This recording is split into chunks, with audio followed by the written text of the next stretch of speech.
हमारे सभी YouTube family को बहुत बहुत जय जय श्री सीताराम। आज फिर एक बार महाबली हनुमान जी के निमित्त एक छोटी सी बड़ी सुंदर और प्यारी वीडियो आपके लिए लेकर आया हूँ। महाबली हनुमान जी के लिए कहते हैं कि संकट कटे मिटे सब पीरा, जो सुमरे हनुमत बल बीरा। और ऐसे हनुमान जी के प्रति जब कोई व्यक्ति कहता है कि मैं 2 साल से, 2.5 साल से, 6 साल से पूजा कर रहा हूँ और मुझे कुछ भी हनुमान जी से प्राप्त नहीं हुआ, मेरी जिंदगी में वैसी की वैसी अव्यवस्था है, तब मुझे सुनकर बड़ी हैरानी होती है कि जिस व्यक्ति ने महाबली हनुमान जी की शरण में स्वयं को पूरे शिद्दत के साथ डाल दिया हो और महाबली हनुमान जी उसके दुख को दूर नहीं करते, तो कुछ ना कुछ कमी हमारे अंदर है। तो मुख्य 3 गलतियां तो मैं आपको बताऊंगा, बाद में जो छोटी छोटी गलतियां और हैं उन पर भी आपको ध्यान देना होगा, क्योंकि ऐसा पॉसिबल ही नहीं है कि आप महाबली हनुमान जी की शरण में जाएं और वो आपकी बात को ना सुने।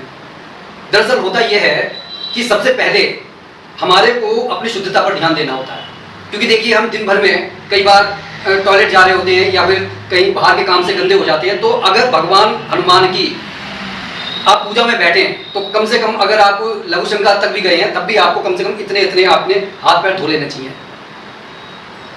हालांकि नहा धोकर शुद्धता पवित्रता के साथ महाबली हनुमान जी की पूजा करनी चाहिए, लेकिन जैसे आप शाम को कर रहे हैं, नहीं ना धो पा रहे, तो इतना आपका होना चाहिए, आपके अंडरगारमेंट्स आपको बदल लेने चाहिए। दूसरी, हमारे मन में हमारे मन के अंदर जो उठते हुए जो विचार होते हैं, कई बार उस पर कंट्रोल ही नहीं होता। बैठे हम मांगने के लिए महाबली हनुमान जी के सामने, जो सब कुछ हमारे अंदर भीतर सब कुछ जानते हैं, बाहर का सब कुछ जानते हैं, उनके सामने हम उन्हें ये सोचने की कोशिश करते हैं कि भैया जो मैं कह रहा हूं बस वो सुने, वो ना सुने जो मेरे अंदर भाव उठ रहे हैं। हमारे को अपने भावों पर कंट्रोल करना आना चाहिए, छुपाना नहीं है। उनसे कहिए जैसा हूं आपके सामने हूं, ये विचार मेरे से नहीं थम रहे हैं, आप ही संभालोगे और अपनी व्यथा कहो। मन के बाद जब ये जो विचारों का जो कंट्रोल होता है, ये बहुत बड़ी चीज है। इसके बाद में जब आप पूजा करने के लिए बैठ रहे हैं तो क्या आपने अपना कोई निश्चित टाइम बना रखा है कि जब मन आया, जब मुंह मतलब आपकी आंखें खुली, मुंह उठाया और भगवान जी के सामने चले गए? ऐसा नहीं होता है। जब आप जॉब करने के लिए आपका समय निश्चित है, कोई बच्चा जब स्कूल जा रहा है उसका समय निश्चित है, जब दुश्मन ने हमारे पर अटैक कर दिया है तो उस समय फौजी सोता नहीं रहेगा, वो जाकर अटैक करेगा। तो आपको इन बातों पर ख्याल रखना चाहिए। दूसरा, अब जैसे कुछ लोग कह रहे हैं कि भाई मैं 2 साल से पूजा कर रहा हूं, तो अगर जो व्यक्ति ऐसा कह रहा है कि मैं 2 साल से पूजा कर रहा हूं, इसका मतलब उसने कुछ भगवान जी से मांगना है, तो मांगने की भी अपनी एक प्रक्रिया होती है। अब आप जो डेली रूटीन की जो पूजा करते हैं महाबली हनुमान जी के सामने, उनकी हनुमान चालीसा पढ़ा, संकट मोचन पढ़ा, आरती कर ली, श्री राम स्तुति कर ली, लेकिन जब आप कुछ मांगने के लिए उनके सामने जाएंगे तब आपको संकल्प लेना होगा। संकल्प से यह निर्धारित होता है कि मैं ही वह व्यक्ति हूं जिसको आप मतलब कि जो भी कोई अगर बुरी या नकारात्मक शक्ति है उसे आप ही काट सकते हैं, कुछ अगर दे सकते हैं, 9 सिद्धि 8 सिद्धियों के दाता तो आप ही दे सकते हैं। इस तरीके का सबसे पहले हमारे को संकल्प कर लेना चाहिए कि मेरा ये नाम है, मैं यहाँ पर रहता हूँ, इस गोत्र का हूँ और मेरी ये परेशानी है, आप इसको दूर कीजिए। उसके बाद में आपको ये भी कहना होगा कि मैं कितने दिन के लिए पूजा कर रहा हूँ, मैं 11 दिन के लिए पूजा उठा रहा हूँ, 21 दिन के लिए पूजा उठा रहा हूँ, 41 दिन के लिए पूजा उठा रहा हूँ, या फिर मैं सिर्फ आपका धन्यवाद करने के लिए जीवन भर के लिए पूजा उठा रहा हूँ। तो कहने का ये अर्थ है, इस चीज पर आप गौर कीजिए, क्या ये आपके साथ है।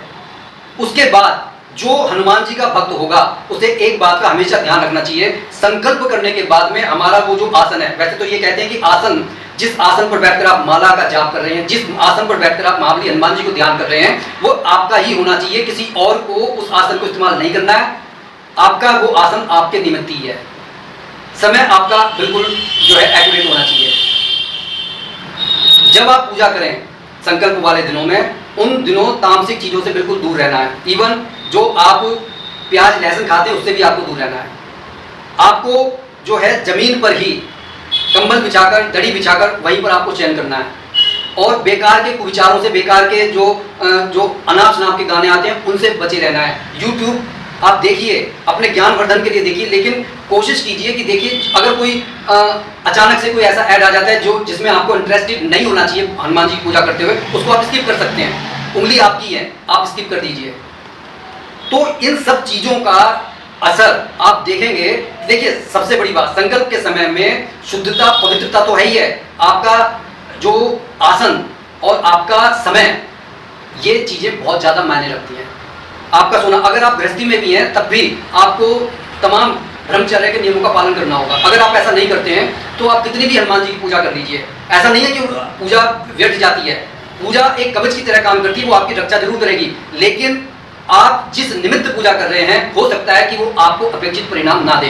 तो आज ये छोटी सी वीडियो सिर्फ इस अवेयरनेस के लिए मैंने बनाई है कि अगर जो व्यक्ति ये कहता है कि मैंने इतने दिनों पूजा कर ली, वो हनुमान जी को कम से कम ऐसा ना कहे कि वो कलयुग के जागृत देवता हैं, वह सब कुछ देने में सक्षम हैं, लेकिन हमारी झोली इतनी तंग है कि हम मतलब ले ही नहीं पा रहे हैं उनकी उस आशीर्वाद को। और दूसरा, महाबली हनुमान जी सबसे ज्यादा प्रसन्न होते हैं राम जी के नाम से। जब भी आप महाबली हनुमान जी की पूजा करें, राम जी का तो अगर आप हनुमान जी का नाम 10 बार ले लें तो 100 बार आपको राम जी का नाम लेंगे तो आपका कल्याण होकर रहेगा।